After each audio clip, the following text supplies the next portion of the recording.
आपके शहजादे हैं, इन्हें आप कोई विरसा अता फरमा दें। तो रसूल अकरम सल्लल्लाहु अलैहि वसल्लम ने फरमाया, अम्मा हसन फलाहू हैबती व सुअददी व अम्मा हुसैन फलाहू जुरअती व जूदी। ये मुनफरिद किस्म का विरसा था। फरमाया जो हजरत इमाम हुसैन हसन रदी अल्लाह ताला अन्हु हैं, उनको मैंने अपने रोब का विरसा दिया।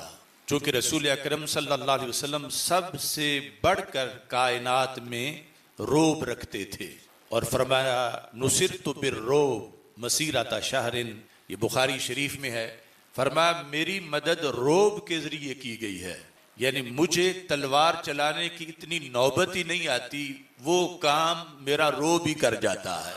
कैसा रोब? फरमाया ऐसे नहीं कि जो सामने बंदा बैठा हो उस पर मेरा रोब तारी हो। फरमाया मसीरता शहरिन, यहाँ घोड़ा दौड़ना आज शुरू करे तो 1 महीने तक जहां पहुंचेगा वहां भी दुश्मनों पर मेरा रोब तारी है। तो फरमा आपने इस रोब का विरसा मैंने अपने हसन को अता फरमाया है। वह सुअददी और सियादत का विरसा, सिरदारी का विरसा मैंने अपने हसन को अता किया। वह अम्मा हुसैन, फरमा जो मेरे शहजादे हुसैन रदी अल्लाह तआला अन्हु हैं, इनको मैंने क्या विरसा दिया? फरमा फालाहू जुरअती व जूदी, इनको मैंने अपनी जुरत और दलेरी का विरसा दिया। जुरत, चूंकि हर नबी के लिए शुजात बुनियादी चीजों में से है, यानी बुज़दिल बंदा नबी नहीं हो सकता। हर नबी जितने भी हुए, अब तो कोई हो नहीं सकता, वो अपनी कौम में से सबसे दलेर थे, यानी अपनी कौम में से पहले नंबर के दलेर उस कौम के नबी हुआ करते। इस वास्ते हर नबी अशजाउल कौम होता था। और हमारे आका अलैहिस्सलाम सिर्फ अशजाउल कौम नहीं, अशजाउल अक़वाम हैं और फिर अशजाउल अंबिया अलैहिमुस्सलाम हैं, यानी सारे नबियों में से भी सबसे ज्यादा जुरत वाले। तो फरमाया ए फातिमा, मैंने अपने हुसैन को अपनी जुरत का विरसा अता किया, वजूदी और अपनी सखावत का विरसा अता किया। तो उसकी तरफ इस शेर में इशारा है कि जुरअतो जूदे मुहम्मद से तुझे विरसा मिला, यानी ए इमाम हुसैन रदी अल्लाह तआला अन्हु का जुरअतो जूदे मुहम्मद से तुझे विरसा मिला, इतना आला है तुम्हारा मर्तबा मौला हुसैन। जुरअतो जूदे मुहम्मद से तुझे विरसा मिला, इतना आला है तुम्हारा मर्तबा मौला हुसैन। थे अतीको उम्र उस्मा, पेशवा सब आपके। अब ये सिर्फ सुन्नी ही बयान कर सकता है, और ये वो है जिस पे मोर सरकार ने लगाई है, रसूल अकरम सल्लल्लाहु अलैहि वसल्लम ने। अपने तौर पर इनकी शान बड़ी बुलंदो बाला है, मगर जिनके हाथ पर इनके अब्बा जी ने भी बैत की और इन्होंने भी बैत की, उनकी शान मजीद बुलंदो बाला है। इस पर जो असरात मुरतब हुए वो भी इतने हैं कि क़यामत तक इस शहादत के असरात इस्लाम की सरबुलंदी के लिए नजर आते रहेंगे। और ये कितना गंभीर मंजर था करबला का, और सिर्फ उम्मत के लिहाज से नहीं, खुद रसूल अकरम नूर मुजस्सम शफी मुअज्जम सल्लल्लाहु अलैहि वसल्लम के लिहाज से, कि जो यकीनन अपने रोज़ा पाक में जिंदा व ताबिंदा हैं। और यहाँ तक सही बुखारी शरीफ में मौजूद है कि अगर इतनी नेकी भी कोई करे कि मस्जिद से तिनका उठा के बाहर रखे मस्जिद की सफाई के पेश नजर, तो अल्लाह के रसूल अलैहि सलाम उस अमल को भी देखते हैं। तो जब हजरत सैयदना इमाम हुसैन रदी अल्लाह तआला अन्हु इस्लाम की सरबुलंदी के लिए ये अनोखा किरदार अदा कर रहे थे, और अपनी और अपने खानदान की और असहाब की कुर्बानियां पेश कर रहे थे, ये भी रसूल अकरम सल्लल्लाहु अलैहि वसल्लम की निगाहों के सामने था। और जो मुखालिफीन जो जुल्म कर रहे थे, रसूल अकरम नूर मुजस्सम शफी मुअज्जम सल्लल्लाहु अलैहि वसल्लम की निगाहों से वो भी पोशीदा नहीं था। और इन मजालिम पर जो सरकार दो आलम सल्लल्लाहु अलैहि वसल्लम को माज़अल्लाह नागवारी और तकलीफ थी, उसका अंदाजा इस हदीस शरीफ से लगाया जा सकता है कि जो सैयरो आलामिन नुबला के अंदर चौथी जिल्द में सफ़ा नंबर 409 पर जिक्र है और इसको तबरानी मोजम कबीर के अंदर भी रवायत किया गया।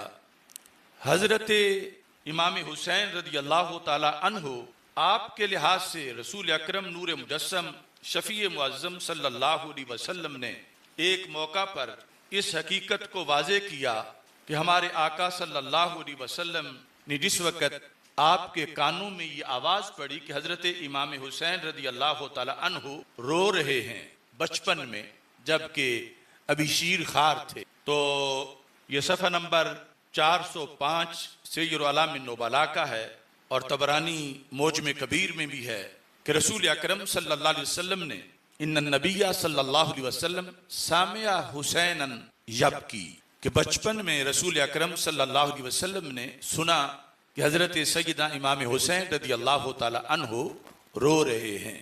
फ़क़ाल लिउम्मिही, आपने उनकी अम्मी जान सय्यदा फातिमतुज़ ज़हरा रदी अल्लाह ताला अन्हा को फरमाया, अलम तालमी, ए फातिमा क्या आप नहीं जानती, अन्ना बुकाअहु युज़ीनी, कि हुसैन का रोना मुझे अजियत पहुंचाता है। यानी इनका रोना किसी आम बच्चे का रोना नहीं, ये जिसका रोना सिर्फ उसकी वालिदा को बेचैन करे तो हुसैन को रोने ना दो, इस वास्ते कि इनका रोना मुझे अजियत पहुंचाता है। तो इससे आप अंदाजा लगा सकते हैं कि ये करबला के मैदान में जो तवील सिलसिला था मजालिम का और परदेसी के अंदर हर लिहाज से जफाओं पे जफाएं की गई, तो सैयद आलम नूर मुजस्सम शफी मुअज्जम सल्लल्लाहु अलैहि वसल्लम को इन पलीद लोगों के इस बुरे फेल पर कितनी तकलीफ हुई होगी और ये बात नबी अकरम सल्लल्लाहु अलैहि वसल्लम को किस कदर नागवार गुजरी होगी। वाक़या करबला के लिहाज से चूंकि जितने भी हमारे पास माखिज हैं उनमें मुस्तनद तरीके से बहुत कम चीजें मिलती हैं और बाकी यानी इस तरह के कोई डायरेक्ट कमेंट्री कर रहा हो मैदान करबला पर तो वो कोई बेईमानी हो सकता है, यानी उस वक़्त का कि जो खुद तो पीछे छुपा रहा कि मैं वीडियो बनाऊं या मैं इन पर मजालिम देखूं और आगे हो कि उसने अपनी जान कुर्बान ना करवाई और इमाम हुसैन रदी अल्लाह तआला अन्हु का तहफ़्फ़ुज़ ना किया, तो ऐसा यानी कोई साहिब ईमान हो ही नहीं सकता कि जो वहां होने के बावजूद आगे होके जुल्म ना रोके और सिर्फ यादाश्त लिखता रहे कि मैं बाद वाली उम्मत को बताऊंगा। तो इस वास्ते इस सिलसिला में बहुत ज्यादा चीजों को गढ़ा गया और एक वो खास फैक्ट्री जो है ही झूठ की, झूठ साज फैक्ट्री, उन्होंने फिर मजीद और चीजें इसमें मिक्स कर ली। लेकिन जो चीजें सनद से मिलती हैं, हजरत अब्दुल्ला बिन अब्बास रदी अल्लाह ताला अन्हो, जिन्होंने सैयदना इमाम हुसैन रदी अल्लाह ताला अन्हो को जाते वक्त रोका भी था, शहादत के बाद जब सैयदना इमाम हुसैन रदी अल्लाह ताला अन्हो शहीद हो गए तो यजीद ने हजरत अब्दुल्ला बिन अब्बास रदी अल्लाह ताला अन्हो के नाम एक खत लिखा और उस खत में उसका ये तकाजा था कि इब्ने अब्बास उनकी बैत करें, उसकी यजीद की बैत करें। और ये उसे इसलिए महसूस हुआ कि शायद अब इनके दिल में मेरे लिए नरमी हो कि उन्होंने चूंकि मक्का मुकरमा में हजरत अब्दुल्ला बिन जुबैर रदी अल्लाह ताला अन्हो की हुकूमत थी, जो रसूल अकरम सल्लल्लाहु अलैहि वसल्लम के फूफीजाद भाई हजरत जुबैर के बेटे थे और ये वो पहले फर्जंद थे जो मदीना मुनव्वरा में हिजरत के बाद मुहाजिरीन के घर पैदा हुए। क्योंकि उस वक्त बड़ा ये प्रोपेगेंडा था कि ये मक्का छोड़ के चले गए हैं, इनके यहाँ अब औलादे नहीं होंगे। तो पहला बेटा जो पैदा हुआ वो अब्दुल्ला बिन जुबैर था और उसको अलबिदाया वन निहाया के मुताबिक बाकायदा यानी कपड़े में लपेट कर मदीना मुनव्वरा की गलियों में जुलूस निकाला गया और अल्लाह अकबर की आवाजें बुलंद की गईं। यानी ये इब्ने जुबैर की विलादत का जुलूस था। तो इब्ने जुबैर रदी अल्लाह ताला अन्हु की जब इब्ने अब्बास ने उस इलाके के लिहाज से भी बैत ना की तो यजीद को लगा कि शायद ये मुझे ज्यादा मुस्तहिक समझते हैं। उसने फिर हजरत अब्दुल्ला बिन अब्बास रदी अल्लाह ताला अन्हु को ये कहा कि आपने बड़ा अच्छा किया है कि इब्ने जुबैर की बैत नहीं की, तो मैं आपको अपनी बैत के लिहाज से ये खत लिख रहा हूं कि आप मेरी बैत करें। ये मोजम कबीर की जिल्द नंबर 10 है, जिस अंदर वो खत सनद के साथ छपा हुआ है, और फिर जो इब्ने अब्बास ने जवाब दिया वो भी छपा हुआ है। तो मैं जो हजरत इब्ने अब्बास यानी अब्दुल्ला बिन अब्बास, हजरत अब्बास जो रसूल अकरम सल्लल्लाहु अलैहि वसल्लम के अजीम चचा हैं, जिनको सरकार बाप कह के बुलाते थे, उन अब्बास के बेटे हजरत अब्दुल्ला बिन अब्बास रदी अल्लाह ताला अन्हु, आपने जवाब में लिखा, फरमा अतरानी अनसा कत्ला का हुसैना, क्या तू ये समझता है कि मैं भूल गया हूं जो तूने हजरत इमाम हुसैन रदी अल्लाह ताला अन्हु को शहीद किया? यानी तेरी ये जुर्रत कैसी हुई कि मुझसे तू बैत चाहता है? ये समझता है कि मैं उनकी शहादत को भूल गया हूं? वफितियाना बनी अब्दुल मुत्तलिब, सिर्फ तूने इमाम हुसैन रदी अल्लाह ताला अन्हो को शहीद नहीं किया, बल्कि उनके साथ साथ अहले बैत अतहार और खानदान अब्दुल मुत्तलिब के और फूल भी तूने मसले हैं और उन्हें भी तूने शहीद किया है। ये कौन लोग थे जो करबला में शहीद हो गए?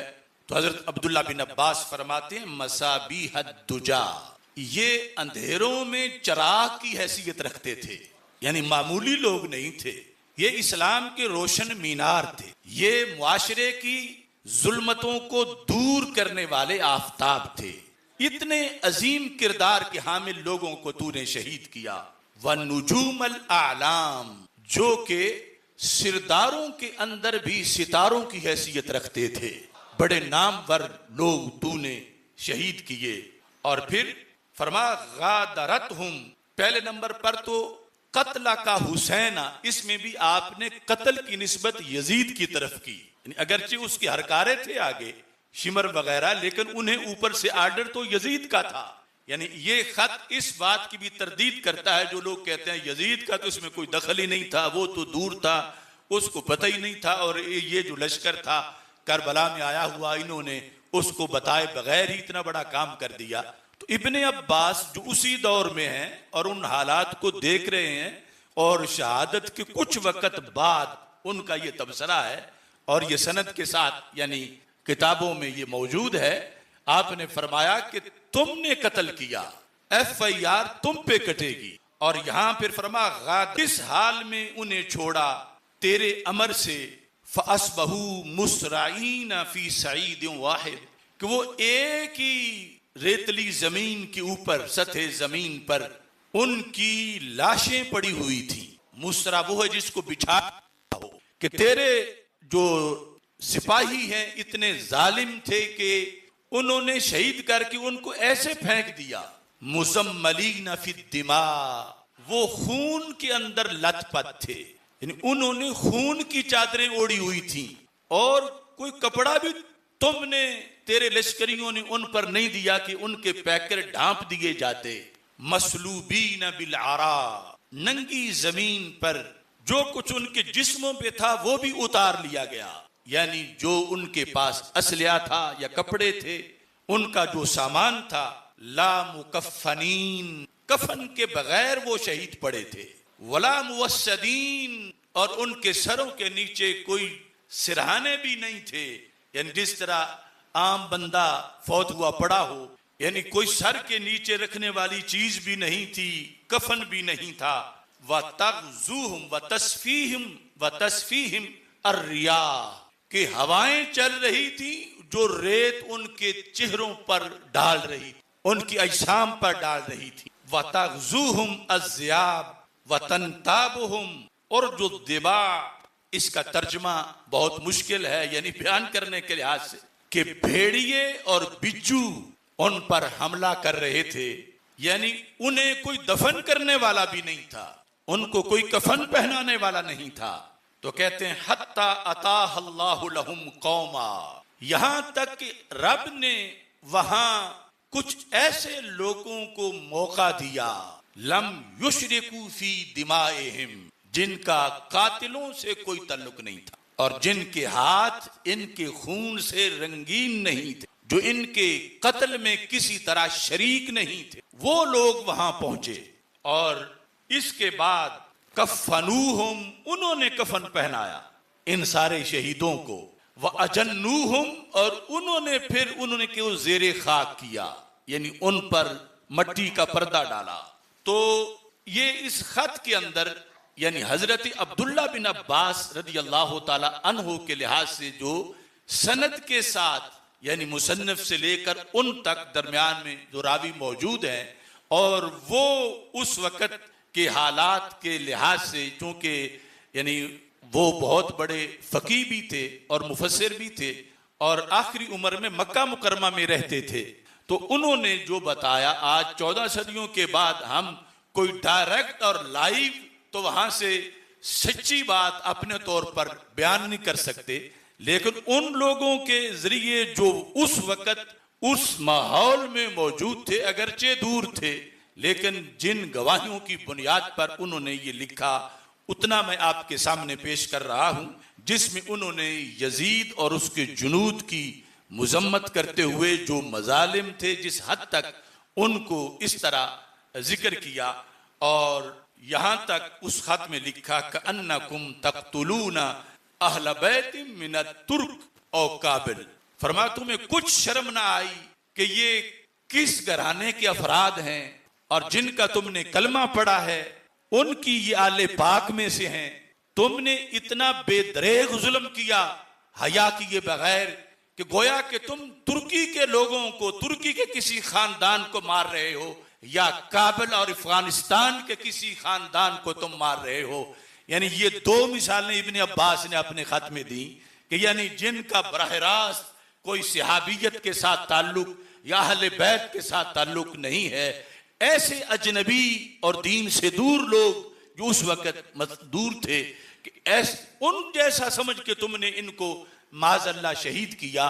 अगर कुछ भी तुम्हें हया होती तो ऐसे मजालिम से तुम बाज आ जाते। हजरत अब्दुल्ला बिन अब्बास रदी अल्लाह ताला अन्हु ने इस अंदाज में उस खत के अंदर ये अल्फाज इस्तेमाल किए। अब इस शहादत में असल जो जिस मकसद के लिए जाने दी गई और जो सबक उम्मत के सामने रखा गया, वो असल में बड़ा मौजू है और उसको समझना बहुत जरूरी है, और वो उस कुर्बानी के समरात हैं। इस सिलसिला में असरारे बेखुदी के अंदर, रमूज़े बेखुदी के अंदर शायर मशरक ने अफकार और हालात को सामने रख कर, और इतनी सदियां गुजर चुकी थीं, उनमें जो इस शहादत के असरात थे उनको सामने रख कर इकबाल ने फारसी में कहा, सुरखरू इश्के गयूर अज खूनेऊ शोखिए ई मिस्र अज मजमूनेऊ, कि हजरत इमाम हुसैन रदी अल्लाह ताला अन्हो के खून से इश्क सुरखरू हो गया। इश्क पर बड़ा कर्जा था, इश्क बड़ा मकरूज था। करबला में हुसैनी किरदार यह है कि आपके खून ने इश्क के कर्जे उतार दिए। सुरखरू इश्के गयूर, गैरतमंद इश्क जो है, सैयदना इमाम हुसैन रदी अल्लाह ताला अन्हो के खून से वो गैरतमंद इश्क सुरखरू हुआ। शोखिए ई मिस्रा अज मजमूनेऊ, अगर हम आपकी शहादत के पूरे मजमून को एक मिसरे में लिखें और गैरत इस्लामी को एक जुमले में लिखें, तो उस मिसरे और जुमले की जो शोखी है वो करबला के मजमून से पूरी होती है।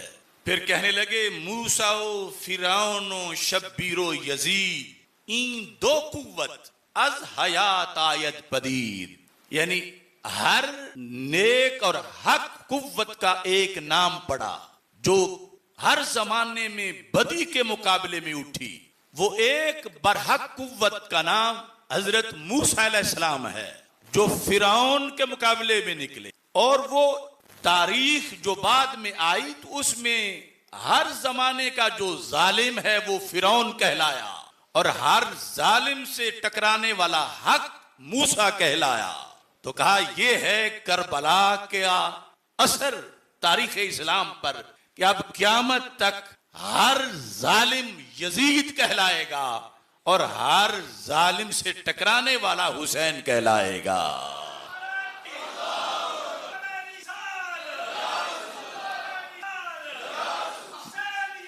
जिंदाबाद जिंदाबाद जिंदाबाद। मूसा फिरौन शब्बीरो यजीद ई दो कुव्वत अज हयात आयद पदीद, पदीद का माना होता है ज़ाहिर होना, कि जिंदगी जब तक है ये दो कुव्वतें ज़ाहिर होती रहेंगी। तो एक हुसैन नहीं, जब भी हक सर चढ़ के बोलेगा तो अंदर हुसैनियत होगी।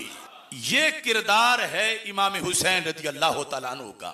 वो हाय हाय और मातम वाला नहीं, ये किरदार है कि जब भी बातिल से हक टकराएगा तो उसका हवाला हुसैनियत करार पाएगी। फिर इकबाल कहते हैं जिंदा हक अज कुव्वते शब्बीरियस, बातिल आखिर दागे हसरत मीरियस। जिंदा हक यानी हक जो जिंदा है, हक से मुराद दीन हक, ये कैसे जिंदा है? अज कुव्वते शब्बीरियस, ये हुसैनी कुव्वत से जिंदा है। अगरचे आप शहीद हो गए और यजीद उस वक्त जिंदा था, लेकिन इकबाल कहता है बातिल आखिर दागे हसरत मीरियस, मुर्दन से है कि बातिल बिल आखिर क्या है? मर जाना है। हसरत का दाग लेके मरना ये बातिल है। और हक क्या है? फरमाया वो हमेशा हुसैनी कुव्वत से जिंदा है। जिंदा हक अज कुव्वते शब्बीरियस, बातिल आखिर दागे हसरत मीरियस। ता क़यामत कता इस्तिबदाद कर, मौजे खूने ऊ चमन ईजाद कर। बहरे हक दर खाको खूं गलतीदास, पस बिनाए ला इला गर्दीदास। दुश्मना चू रेगे सहरा ला तुअद, दोस्ताने ऊ बयज़दा हम आदत। सिर्र इब्राहिम व इस्माइल बू, यानी आ इजमाल रा तफसील बू। अज़्मे ऊ चूंको हसारा उस्तवार, पायदारो तुंद सैरो कामगार। यानी आज के शायर भी कितने लिबरल और बेदीन हो चुके हैं जो महज शायर है, लेकिन हमारे कौमी शायर का अंदाज देखो करबला बयान करने का। तो कहते हैं ता क़यामत कते इस्तिबदाद कर, क़यामत तक जिसने जुल्म की जड़ें काटी उसे हुसैन कहते हैं। यानी खुद या उनके फैज पाने वाले आगे जुल्म की जड़ें काटेंगे। ता क़यामत